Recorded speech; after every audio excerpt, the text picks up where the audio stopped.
नागेश्वरी धरती लोक पर जंगल में भटक रही थी। तभी उसको कुछ लोगों का एक घेरा दिखाई पड़ता है। वो उस घेरे के पास जाती है तो देखती है कि उनके घेरे के बीच में एक नाग है और वो उस नाग को देखकर खुद से कहती है, हे भोलेनाथ, इन इंसानों के बीच एक नाग, पर ये नाग है कौन और इस नाग को इन लोगों ने क्यों पकड़ रखा है? भोलेनाथ, मुझे शक्ति दो ताकि मैं इस नाग की रक्षा कर सकूं। इस तरह अब नागेश्वरी अपने दोनों हाथों को जोड़ते हुए एक इंसान का रूप लेती है। इंसानी रूप लेने के बाद वो नागिन और इंसानों के बीच जाकर कहती है, आप कौन हैं और इस नाग को ऐसे क्यों पकड़ रखा है? तू कौन है और इतनी रात गए तू यहाँ क्या कर रही है? मेरा नाम नमिता है और मैं यहाँ पास में ही एक झोपड़ी में रहती हूँ, इसीलिए। अब पर आपने इस नाग को ऐसे क्यों पकड़ रखा है, बताइए मुझे। नहीं बता रहे, बोल क्या करेगी तू? इतना कहकर वो औरत नागेश्वरी को धक्का मार देती है और नागेश्वरी नीचे जाकर गिरती है। ये सब देखकर नागेश्वरी को बहुत गुस्सा आता है और वो नीचे बैठे हुए अपनी गर्दन झुकाए अपनी आंखें नीली कर लेती है और वहाँ से अपनी गर्दन झुकाए चुपचाप चली जाती है। कुछ समय बाद वो एक पेड़ के पीछे छुपकर अपने अर्धनागिन रूप में आती है और भोलेनाथ को याद करते हुए कहती है, हे प्रभु, आखिर इस नाग का राज क्या है? मुझे इसका सच बताइए। वो इतना बोलने के बाद अपनी आंखें बंद करती है, जहाँ वो देखती है कि उस नाग के पीछे वो लोग भाग रहे हैं, ये सोचकर कि इसके पास नागमणि है। आखिर में वो लोग उसे पकड़ लेते हैं और ये सब देखने के बाद नागिन अपनी आंखें खोलती है और खुद से कहती है, ये नागेश है। भोलेनाथ, आपका लाख लाख शुक्र है कि नागेश मुझे मिल गए। अब तो मुझे उन्हें बचाना ही होगा। नागेश्वरी अपने नागिन रूप को धारण करती है। नागिन रूप लेने के बाद वो अपने मुंह से हवा का बवंडर निकालती है और उस बवंडर को देखकर वहाँ के लोग आपस में कहते हैं, अरे ये क्या हो रहा है? अचानक ये बवंडर कहाँ से आ गया? हो ना हो ये बवंडर इसके साथ ही लेकर आए होंगे, वरना अभी तक मौसम ठीक था और अचानक से मौसम खराब होना ये कोई अच्छा संकेत नहीं है। कोई बात नहीं, हम भी सपेरे हैं सपेरे। जब तक इससे नागमणि नहीं ले लेते तब तक हम भी कहीं नहीं जाएंगे। दोनों आपस में बातें कर ही रहे थे कि तभी वहाँ पर एक आवाज आती है, तू सपेरा है तो क्या हुआ? तू इस नाग को यहाँ से नहीं ले जा सकता क्योंकि इसकी नागरानी अभी जिंदा है। तुमने इस नाग को नागमणि के लालच में पकड़ के रखा है ना, और अपनी मौत को दावत दी है अब। अरे हिम्मत है तो सामने आना, छुपकर बात क्यों कर रही है? उसकी बातें सुनकर नागेश्वरी उनके सामने आती है। नागिन का विशाल रूप देखकर अब दोनों सपेरों के होश उड़ जाते हैं और वो दोनों उस नाग को एक शीशे के डब्बे में जल्दी से बंद कर लेते हैं और उस नाग को पकड़कर भागने लगते हैं कि तभी वो नागिन अपनी पूंछ से उन दोनों को मारती है। पूंछ से चोट लगने की वजह से नाग के शीशे का डब्बा टूट जाता है। ये देखकर नागेश्वरी उस नाग के ऊपर अपनी आंखों से एक जादू करती है, जिसके बाद नागेश भी अब होश में आता है। ये देखकर दोनों सपेरे अपने दोनों हाथों को जोड़ते हुए उनसे क्षमा याचना करते हैं। हमें माफ कर दो, हमसे बहुत बड़ी गलती हो गई, हमने आपके नाक को पकड़ा। हाँ नागिन जी, हमको माफ कर दो। माफी गलती की होती है, सजा की नहीं। नागेश्वरी की बात सुनकर अब वो नाग भी अपने अर्धनाग रूप में आता है और नागेश्वरी से कहता है, नागेश्वरी जी को नागेश का शत शत नमन। रानी जी, आप यहाँ कैसे? और इन सपेरों ने मुझे कैसे पकड़ा? मैं बताता हूँ नाग जी, मेरा बेटा बीमार है और इसीलिए मैं आपसे नागमणि लेना चाहता था। उसकी बात सुनकर नागेश्वरी को बहुत क्रोध आता है और वो उस सपेरे को अपनी पूंछ में दबाकर गुस्से में कहती है, झूठ, सच मैं बताती हूँ। इतना कहकर वो सारा सच उगल देती है। ये जानने के बाद अब दोनों नाग नागिन उन दोनों को एक भयंकर मौत देते हैं और इस तरह नाग नागिन अपने नागलोक जाने के लिए निकलते हैं कि तभी बारिश हो जाती है। उस बारिश को देखकर नाग नागिन भी उस बारिश में नाचने लगते हैं और ये सब नागलोक से देख रही नैना नागिन खुद से कहती है, नागेश्वरी, तुम नागेश को इतनी जल्दी अपना नहीं बना सकती। अभी तो तुम उसके साथ बारिश में नृत्य कर बारिश का मजा ले रही हो, लेकिन मेरा वादा है तुमसे कि मैं नागेश को तुम्हारा कभी नहीं होने दूंगी। इस तरह नैना नागिन अपने कक्ष में चली जाती है तो वही नागेश्वरी और नाग दोनों धरती लोक पर बारिश में नृत्य करते हैं। कुछ समय बाद बारिश बंद हो जाती है, जिसके बाद अब नागेश और नागेश्वरी दोनों ही नागलोक जाते हैं, जहाँ नागेश को देखकर सब नाग नागिन बहुत खुश थे। और नागेश को देख नागलोक की महान नागिन यानी नागेश्वरी की माँ नागेश को कहती है, बेटा नागेश, अब अगर तुम दोनों में लड़ाई हुई तो यूं इस तरह पृथ्वी लोक पर मत जाना। तुम्हें तो पता भी नहीं है हमारी पुत्री कितनी चिंतित हो गई थी और आपको उसने कहाँ कहाँ नहीं ढूंढा, पर भोलेनाथ की कृपा से तुम मेरी पुत्री को मिले। महानागिन, मैं आपकी पुत्री के लिए सही नाग नहीं हूँ। वो कहाँ नागरानी और मैं कहाँ एक मामूली सा इच्छाधारी नाग। अरे भला मैं नागेश्वरी से शादी कैसे कर सकता हूँ? नागेश सही तो कह रहे हैं। आखिर नागेश एक मामूली नाग है महानागिन जी, और आपकी पुत्री एक नागरानी। अरे भला शोभा देता है क्या एक नागरानी को एक मामूली नाग से शादी करना? नैना नागिन, तुम तो चुप ही रहो। तुम जैसी जहरीली दिखती हो, ठीक उसी तरह तुम जहर भी उगलती हो। पुत्री नागेश्वरी, ये तुम क्या कह रही हो? अरे भला ऐसे कोई किसी से बात करता है क्या? माता, आपको तो पता ही है कि मैं एक शिव वरदानी नागिन हूँ और मुझे वरदान मिला हुआ है कि मुझे यहाँ के हर नाग का भेद पता होगा। और आप ये कैसे भूल सकती हैं कि मैं एक राज उगलने वाली नागिन हूँ, और अगर मैं नैना को ऐसे बोल रही हूँ तो मुझे उसका राज पता है, तभी मैं ये सब कह रही हूँ। राज? कैसा राज? नहीं नागेश्वरी, तुम ऐसा नहीं कर सकती हो। तुम महानागिन को कुछ भी नहीं बताओगी। पुत्री नागेश्वरी, सच बताओ, हमें सच सुनना है। अपनी माँ की बात सुनकर अब नागेश्वरी अपनी माँ महानागिन को सब कुछ सच बताने लगती है। नागलोक के जंगल में नैना और नागेश बैठकर बातें कर रहे थे कि तभी वहाँ पर नागेश्वरी आती है और नागेश को गले से लगाकर कहती है, नागेश, तुम कहाँ चले गए थे? तुम्हें पता भी है मैं कितना डर गई थी। आज सुबह से तुम मुझे दिखे नहीं। अरे ऐसे क्यों बोल रही हो तुम? मैं तो यहाँ अभी नैना के साथ बैठा था। उसकी बात सुनकर नागेश्वरी नैना की तरफ देखती है और किसी से कुछ ना कहते हुए नागेश को अपने साथ ले जाती है। यूं ही हम दिन गुजरने लगते हैं और नैना की जलन नागेश्वरी के प्रति बढ़ती जाती है। और एक दिन नैना की नजर नागेश के साथ बैठी हुई एक नागिन पर पड़ती है, जो दिखने में अति सुंदर थी। उस सुंदर सी नागिन को देख नैना नागिन नागेश के पास जाकर उसे कहती है, नागेश, तुम वैसे बहुत भाग्यशाली हो। नैना नागिन, ये तुम क्या कह रही हो? यही कि नागेश्वरी और तुम्हारे बारे में पूरा नागलोक जानता है, और आज देखो ये अजनबी नागिन तुम्हारे साथ बैठी है, और तो और मैं तुम्हारे लिए पागल हो रही हूँ। ये क्या कह रही हो नैना तुम? हाँ, मैं जानता हूँ कि मेरे और नागेश्वरी के बारे में पूरा नागलोक जानता है, लेकिन ये जो मेरे साथ अभी बैठी है वो कोई अजनबी नागिन नहीं बल्कि मेरी बहन है, और इसकी मानसिक स्थिति सही नहीं है, इसीलिए ये अब मेरे साथ ही रहेगी। वैसे नागेश, मैं तुमसे बहुत ही ज्यादा प्यार करती हूँ। तुम नागेश्वरी को छोड़ दो और मुझसे विवाह कर लो। ये तुम कैसी बहकी बहकी बातें कर रही हो नैना? तुम भी तो मुझसे प्यार करते हो ना। नागेश्वरी तो बस एक जरिया है ना नागेश, उसका राजपाट पाने का, है ना नागेश? ये कैसे बात कर रही हो तुम नैना? मैं सिर्फ और सिर्फ नागेश्वरी से प्यार करता हूँ, समझी तुम? नैना को जवाब देकर नागेश वहाँ से जाने लगता है कि तभी नैना उसकी बहन को अपने कब्जे में कर लेती है और नागेश को कहती है, जाओ यहाँ से और नागेश्वरी से विवाह करने को मना कर दो तुम, नहीं तो तुम्हारी पागल नागिन बहन जिंदा नहीं बचेगी। इतना कहकर अब नैना उसकी बहन को किडनैप कर लेती है और वहाँ से गायब हो जाती है, जिसके बाद अब नागेश मजबूर होकर वहाँ से पृथ्वी लोक जाता है और अपना भेष बदल लेता है, क्योंकि वो नागेश्वरी को खोना नहीं चाहता था। माता, हमने आपसे झूठ कहा था कि हमारी लड़ाई हुई है, बल्कि सत्य तो ये है कि हमारी लड़ाई नागेश से हुई ही नहीं थी। ये सुनते ही महानागिन को गुस्सा आता है और वो अपने पंचमुखी रूप में आती है और नैना की सारी शक्तियाँ छीन लेती है।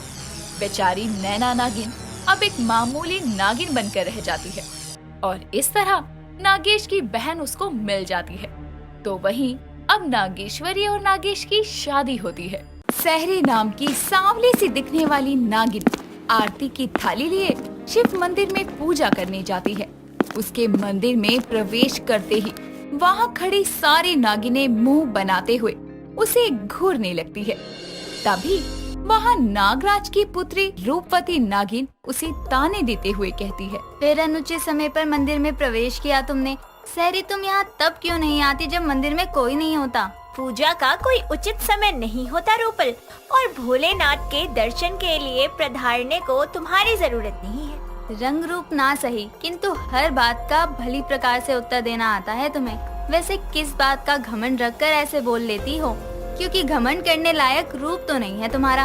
अब कर भी क्या सकते हैं, तुम जैसी हो तुम्हें बाकी सारे लोग भी वैसे ही दिखाई देते हैं। ऐसा होता तो तुम्हारा सांवला रूप मुझे अपनी तरह गोरा नजर आता, पर अफसोस ऐसा है नहीं। लगता है मेरे सांवले रूप से मुझसे ज्यादा परेशानी तो तुम्हें है। अब तुम मेरे सामने से हट जाओ ताकि मैं पूजा कर सकूं। नाग कन्या रूपवती और नागिन सहरी की बहस चल ही रही थी कि तभी वहाँ खड़ी एक नागिन चिल्ला कर कहती है, रूपवती, तू क्या इस सावली सहरी से बहस कर रही है? बाहर देख, अजर नाग मंदिर के बाहर आया है। अजर नाग? वास्तव में क्या बात है, नागलोक का सबसे गोरा और रूपवान नाग मंदिर के बाहर है, तो मैं यहाँ क्या कर रही हूँ? मुझे भी उसे एक झलक देखना ही चाहिए। भला हो उस रूपवान गोरे नाग का, उसे देखने के बहाने कम से कम मंदिर से थोड़ी भीड़ तो कम हुई। उसका छोड़ो, तुम तो भोलेनाथ से अपने भले के लिए प्रार्थना करो। इतना कहकर नाग कन्या रूपवती वहाँ से चली जाती है और बाकी नागिनें भी उस रूपवान गोरे नाग की एक झलक पाने के लिए मंदिर की ओर भागती है। तो वहीं सहरी भोलेनाथ की पूजा में मगन हो जाती है। कुछ देर बाद जब वो पूजा करके वापस भवन को लौट रही होती है तो देखती है कि नाग अजर के इर्द गिर्द नागिनों का जमावड़ा लगा है, किंतु वो भीड़ से अलग अपने रास्ते पर बढ़ रही है। तभी उस नाग अजर की नजर उस पर पड़ती है और वो मन में कहता है, यहाँ नागलोक की सभी नागिनें मुझे इतने प्रेम से देख रही हैं, वहाँ ये नागिन कौन है जिसने मुझ पर ध्यान भी नहीं दिया? नाग अजर को नाग कन्या रूपवती का प्रणाम। नाग कन्या, आप यहाँ भोलेनाथ के दर्शन के लिए आई थी क्या? जी, पर देखिए ना, इसी बहाने आपसे भी भेंट हो गई। मैं कह रही थी कि मैं थोड़ा व्यस्त हूँ नाग कन्या, मंदिर के निकट किसी आवश्यक कार्य से आया था, चलता हूँ। इतना कहकर नाग अजर वहाँ से चला जाता है और रूपवती के साथ बाकी सभी नागिनें भी उसे देखती रह जाती है। जहाँ सहरी नागलोक की एक सांवली नागिन थी, तो वही नाग अजर नागलोक का सबसे रूपवान और गोरा नाग था। नाग कन्या रूपवती के साथ सभी नागिनें उसके रूप पर मोहित थी, किंतु सहरी ने अब तक केवल उसका नाम ही सुना था और अजर ने भी सहरी को दूर से ही बस बाहर से देखा था। एक संध्या के समय झरने किनारे बैठी सहरी पानी में खुद को निहार रही थी। तभी पानी में एक पत्थर आकर पड़ता है, जिससे पानी की छींटे सहरी पर पड़ती है और वो चिल्ला कर कहती है, कैसी दुष्टता है ये, संध्या के समय स्नान करवा दिया। कौन है ये पत्थर फेंकने वाला मूर्ख? मूर्ख नहीं, इस नागलोक का सबसे गोरा और रूपवान नाग हूँ। उफ, नागलोक में सुंदरता की चर्चा करने वाली नागिनें कम थी क्या, जो ये नाग भी आकर टपक पड़ा और वही बातें करने लगा। नागलोक में शांति से बैठने का कोई स्थान ही नहीं रहा। अरे कैसी नागिन हो तुम? तुम्हारे सामने मुझ जैसा गबरू जवान नाग खड़ा है और तुम मुझसे बात करना तो दूर, मुझे ठीक से देख भी नहीं रही हो। तुम नाग हो, कोई विचित्र प्राणी नहीं जिसे मैं देखना जरूरी समझूं। इतना कहकर सहरी वहाँ से जाने लगती है। तभी अजर उसका हाथ पकड़कर उसे अपनी तरफ खींचता है और सहरी एक पत्थर से टकराकर उसकी बाहों में जा गिरती है। उसी समय वहाँ से गुजर रही रूपवती और उसकी सखी नागिन की नजर उन दोनों पर पड़ती है और वो सहरी नागिन को अजर नाग के साथ देखकर हैरान रह जाती है। तभी सहरी मन में कहती है, इसका स्पर्श मुझे इतना सुखद एहसास क्यों दिला रहा है? कितनी सुंदर आंखें हैं इसकी। मुझे देखकर कहीं खो तो नहीं गई तुम? कोई नहीं, तुम्हारी गलती नहीं है कोई। मेरे करीब आकर हर नागिन मुझ में खो जाती है। तभी सहरी उससे दूर होती है और उसे धक्का देकर कहती है, तुम तो दुष्टता की हदें पार करते जा रहे हो। 2 कोस दूर रहो मुझसे।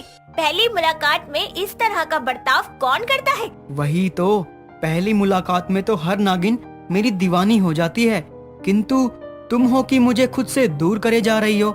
मुझे जानना है तुम ऐसा क्यों कर रही हो? क्योंकि ये उन नागिनों में से एक जो नहीं। अजर देखो ना कितनी सावली है ये, और इस जैसी सावली को जब कोई देखना पसंद नहीं करता तो तुमने तो इससे बात की है, तो शायद इसे ये सब सपना लग रहा होगा, क्यों है ना सहरी? सही कह रही हो रूपवती, ये तो मन ही मन प्रसन्न हो रही होगी, लेकिन दिखा नहीं रही। तुम दोनों को मेरे रूप पर टिप्पणी करने के अलावा कोई काम नहीं है क्या? हमारे पास कोई कार्य हो या ना हो, किंतु हम तुम जैसा किसी को फंसाने का कार्य तो नहीं कर रहे ना। ये तुम क्या बोले जा रही हो? और नाकन्या रूपवती, ऐसा कुछ भी नहीं है। शहरी नागिन तो यहाँ शांति में बैठी थी, मैंने ही उसकी शांति भंग कर उससे बात करनी चाहिए।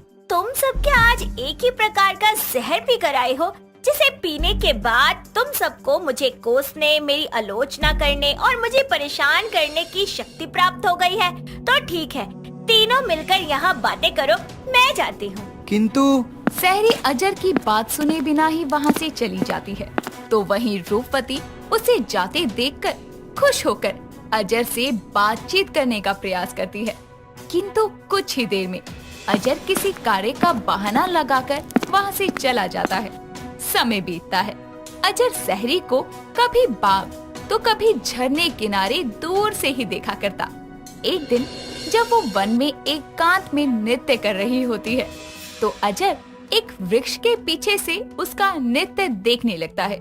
तभी अजर का एक मित्र नाग यक्षक उसके पास आकर कहता है, अरे तू इस वृक्ष की ओट से किसे निहार रहा है? धीरे बोल यक्षक, जिसे देख रहा हूँ उसने सुन लिया तो यहाँ आकर हम दोनों पर भड़क उठेगी। अच्छा, तो तू वहाँ नृत्य कर रही सावली नागिन की बात कर रहा है। बताओ, उसका नृत्य देखने शक्तिशाली नाग अजर एक वृक्ष की ओट का सहारा लिए खड़ा है। नृत्य कौन देख रहा है? मैं तो शहरी को ही देख रहा हूँ, कितनी मगन होकर नृत्य अभ्यास कर रही है ना। हाँ तो क्या करूँ, लगता है तेरा मस्तिष्क ठिकाने पर नहीं है।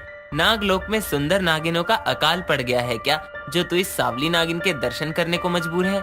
सावली है तो क्या हुआ, इस नागलोक की सभी नागिनों में से सबसे अलग और अद्भुत प्रतीत होती है ये मुझे तो लगता है कि मैं शहरी से प्रेम करने लगा हूँ। ये कैसा मजाक है? तू गोरा नाग और वो सावली नागिन, नागलोक में ऐसी जोड़ियां हंसी का पात्र बन सकती हैं। यक्षक के हंसने की आवाज नृत्य कर रही सहरी के कानों में भी पड़ती है और वो इधर उधर देखने लगती है। तभी अजर और यक्षक वहाँ से गायब हो जाते हैं। समय बीतता है। एक दिन और यक्षक द्वारा अजर के सहरी को पसंद करने की बात पूरे नागलोक में फैल जाती है, जिसे सुनकर रूपवती नागिन में जलन की ज्वाला भड़कने लगती है। तो वहीं ये बात जब सहरी के माता पिता को पता लगती है, तो वो उसके विवाह के लिए नागों के रिश्ते देखना प्रारंभ कर देते हैं। एक दिन जब सहरी के भवन में उसके रिश्ते की बात एक सावले नाग से चल रही होती है, तभी वहाँ अचानक अजर प्रकट होकर कहता है, आप लोग यहाँ से लौट जाइए, क्योंकि जिससे विवाह का प्रस्ताव लेकर आप यहाँ आए हैं उससे मैं प्रेम करता हूँ। ये तुम क्या कह रहे हो नाग अजर? माफ कीजिए, किंतु ये सत्य है। मैं आपकी पुत्री सहरी से बहुत प्रेम करता हूँ और उसके साथ ही विवाह करना चाहता हूँ। ये नहीं हो सकता। यहाँ नागलोक में मुझ जैसी सावली नागिन को कोई देखना नहीं चाहता और तुम मुझसे प्रेम नहीं विवाह की बात कर रहे हो। ये असत्य है। जाओ जाकर ये बातें किसी और को सुनाओ। ऐसा नहीं है सहरी, मैं सच में तुमसे प्रेम करता हूँ। यदि ऐसा है तो समस्त नागलोक के समक्ष मेरी पुत्री से विवाह करोगे? अजर दक्षक के ऐसा कहते ही सर हिलाकर हामी भरता है और कुछ समय पश्चात ही अजर नाग नागलोक के सभी नाग नागिनों की उपस्थिति में सहरी नागिन से विवाह करता है। ये देखकर जहाँ सभी नागलोक वासी हैरान थे, तो वहीं नागिन रूपवती के सभी अरमानों पर पानी फिर जाता है।